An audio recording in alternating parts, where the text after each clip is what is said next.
मैं ये कहूँ कि एक ऐसा महाराज जी का निवास जहाँ महाराज जी हैं तो भंडारा होने लगता था, है ना।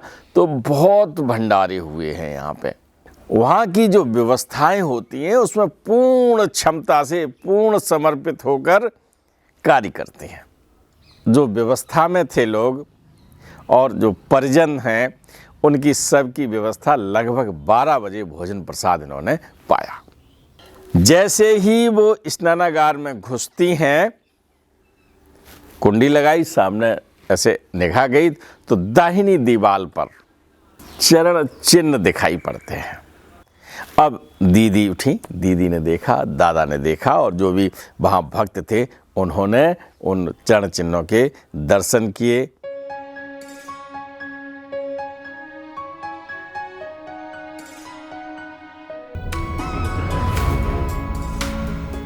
मित्रों नमस्कार, आप देख रहे हैं धर्मदर्शी पत्रिका का यूट्यूब चैनल दस्तक मीडिया। मैं विनोद शुक्ल आपको सुनाता हूं बाबा नीम करोली की अद्भुत गाथाएं।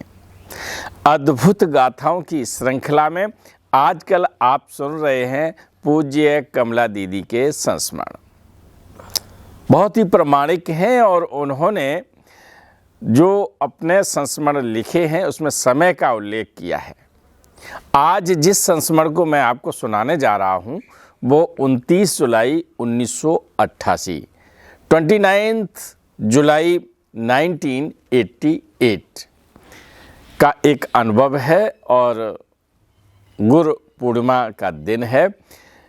शुक्रवार का गुरु पूर्णिमा है और शुक्रवार का दिन है और इस दिन 4 चर्च लेन यानी लाल मकान में गुरुदेव के समर्पित करते हुए विशाल भंडारा होता है। अब अन्नदान की बात तो आपको पता है कि महाराज जी जहाँ होते थे वहाँ अन्नदान होता था और ये ऐसा स्थान है जहाँ महाराज जी के साथ मैं ये कहूँ कि एक ऐसा महाराज जी का निवास जहाँ महाराज जी हैं तो भंडारा होने लगता था, है ना। तो बहुत भंडारे हुए हैं यहाँ पे। अब महाराज जी की सूक्ष्म उपस्थिति हम लोग अनुभूति करते हैं और 29 जुलाई 1988 को दिन शुक्रवार है, गुरु पूर्णिमा को विशाल भंडारा आयोजित है और उसमें महाराज जी के स्थानीय भक्त प्रयागराज में रहते हैं वो भी आए हुए हैं, बाहर से भी भक्त आए हुए हैं। उन्हीं में से 2 भक्त, महिला भक्त नंदरानी चतुर्वेदी एवं सुषमा दुबे इटावा से आई हैं। इटावा यही मैनपुरी के पास है ना। तो इटावा से दोनों टीचर हैं ये और भंडारे में आके केवल ये नहीं है कि प्रसाद ग्रहण किया और चलो भाई जयराम जी की, नहीं। वहाँ की जो व्यवस्थाएं होती हैं उसमें पूर्ण क्षमता से पूर्ण समर्पित होकर कार्य करते हैं। अब जो काम करेगा व्यवस्था में होगा तो थकान भी होगी, है ना। और होता क्या है कि जो व्यवस्थापक होते हैं वो संयोजक हो जाते हैं, है ना। और संयोजक क्या होता है कि सबसे पहले इनको प्रसाद खिला दें, वहाँ ये व्यवस्था देख लें, ये सब करके बाद में जब सब हो जाता है तब वो प्रसाद ग्रहण किया जाता है। तो ये सब भंडारा बड़ी अच्छी तरह से चला। रात 11 साढ़े 11 तक भक्त आते रहे, भोजन प्रसाद प्राप्त करते रहे और जो व्यवस्था में थे लोग और जो परिजन हैं उनकी सबकी व्यवस्था लगभग 12 बजे भोजन प्रसाद इन्होंने पाया। तो अब 12 बजे पाएंगे, फिर इसके बाद बातें, है ना। पूरे दिन क्या हुआ, कैसे चला, कौन कौन आया, कहाँ से आए, ये विशेष बात रही। ये सब बैठ के बातें होती हैं। इसके बाद दादा दीदी और जो लोग हैं वहाँ पर वो अपने अपने कमरे में जाते हैं और कुछ लोग नीचे सो जाते हैं और कुछ लोग ऊपर सोते हैं फर्स्ट फ्लोर पर। तो आपने जीना में देखा है महाराज जी के चरण चिन्ह हैं, बस उसी जीना से ऊपर जाके नंदरानी चतुर्वेदी और सुषमा दुबे दोनों ही ऊपर वाले कमरे में सो जाती हैं। अब होता क्या है, प्रातः बेला में नंदरानी उठती हैं। नंदरानी चतुर्वेदी टीचर है, ये मैंने आपको बताया।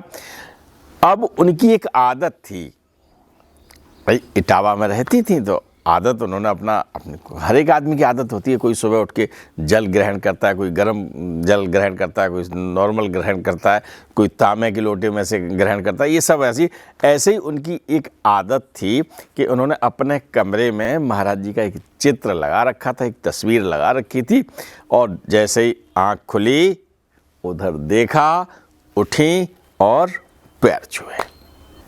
ऐसे ही 29 जुलाई 1988 की सांझ वो बेला में सोई हैं, और 30 जुलाई 1988 को जब प्रातः बेला में उनकी आंख खुलती है तो सबसे आदत होती ना आदमी की, ये थोड़ी पता है कि आज हम अपने कमरे में नहीं सोए हैं, आज महाराज जी के मकान में सोए हैं। तो उन्होंने जैसे देखा तो महाराज जी नहीं है। अब उन्होंने चारों तरफ ऐसे देखा कमरे में, तो महाराज जी की वहाँ तस्वीर उस कमरे में नहीं थी। अब नहीं थी, ठीक है, उठी, और जो काम रोज हो ना और वो उससे शुरुआत ना हो तो मन में थोड़ी सी निराशा आती है। खैर कोई बात नहीं, नंदरानी उठी और अपने दैनिक क्रिया में लग गई और स्नानागार में गई, यानी बाथरूम में गई, स्नान ध्यान कर लें। जैसे ही वो स्नानागार में घुसती हैं, कुंडी लगाई, सामने ऐसे निगाह गई तो दाहिनी दीवार पर चरण चिन्ह दिखाई पड़ते हैं। आपको बहुत ऐसी अनुभूति होगी कि जिस चीज़ को वो कमरे में ढूंढ रही थी वो नहीं, वो दीवार पर, जो बाथरूम की दीवार पर चरण चिन्ह बने हुए हैं, उन्होंने जो देखा तो उनकी एकदम शरीर में फुर्रियाँ उड़ गईं।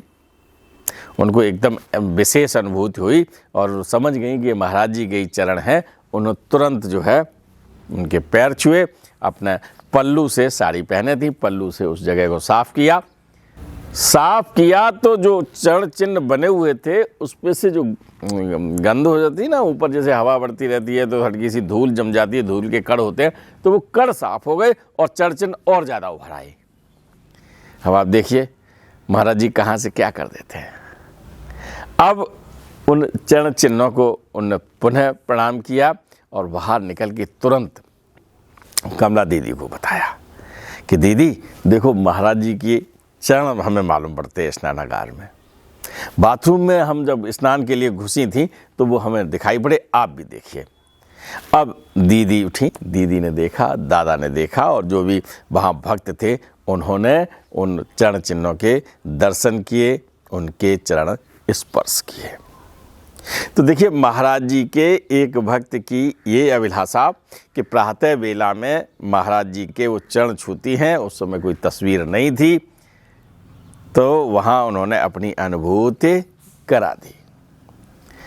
जितने भक्त थे उन्होंने किया। 2 अगस्त 1988 को मंगलवार है, और मंगलवार को महाराज जी के जो अपेक्षाकृत आते तो रोज़ भक्त हैं, लेकिन मंगलवार को ज़्यादा संख्या में लोग आते हैं, तो स्नानागार में 2 अगस्त 1988 को जितने भक्त आए उन सब को दर्शन करवाए गए, है ना। तो भक्त की अगर कोई अभिलाषा अधूरी हो जाती है कहीं और भक्त को थोड़ी सी निराशा होती है तो महाराज जी को अच्छा नहीं लगता। वो किसी माध्यम से उस निराशा को दूर कर देते हैं। तो नंदरानी चतुर्वेदी की एक अच्छी आदत ने महाराज जी के सैकड़ों भक्तों को उनके चरणों का दर्शन करवा दिया। आपको संस्मरण अच्छा लगा होगा, अगर अच्छा लगा तो कमेंट बॉक्स में लिखिएगा, है ना। दीदी के संस्मरण आपको कैसे लग रहे हैं ये हमें बताएं, हम आपसे बात करेंगे। ऐसे ही एक और संस्मरण के साथ फिर मिलते हैं। आज हमें इजाज़त दीजिए। राम राम।